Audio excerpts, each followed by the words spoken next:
একটা পুরনো অ্যাডিনিয়াম গাছের বীজ থেকে আমি অনেকগুলো চারা তৈরি করেছিলাম। সেই চারাগুলো সব আলাদা আলাদা টবে বসিয়েছি। বর্ষায় আর আমার অযত্নের ফলে এই গাছের গোড়াগুলো দিয়ে অনেক ঘাস গজিয়েছে। এর পাশ দিয়ে ঘাসগুলো এমন ভাবে ছিল, একে আর দেখাই যাচ্ছিল না, মনে হচ্ছে টবে আমি শুধু ঘাসই লাগিয়েছি। বর্ষার সময় হলেও এখনই একে আমার পরিষ্কার করে আবার রিপোর্টিং করতে হবে, না হলে এর অবস্থা খারাপ হয়ে যাবে। তাই একে প্রথমে আমি ভালো করে জলে ধুয়ে নিলাম।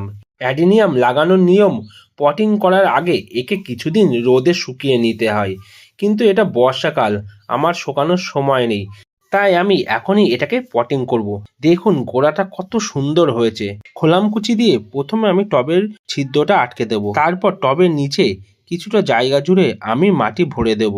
মাটি দেওয়ার পর আমি এই অ্যাডিনিয়াম গাছটাকে এর ওপরে বসাবো, কিন্তু এত নিচে করে বসালে হবে না। আগেই বলেছি অ্যাডিনিয়ামের সৌন্দর্য এর কাণ্ড আর ফুল, তাই কাণ্ডটাকে তো আমাকে দেখাতেই হবে। তাই মাটির একটু উপরিভাগে এটা বসিয়ে কোনো রকমের শেকড়টা মাটিতে বসিয়ে দেব। অ্যাডিনিয়াম হলো একটা কষ্ট সহ্য করা গাছ, আর অ্যাডিনিয়ামের মাটিতে বালি, কাঁকড় অনেক কিছু মেশাতে হয়।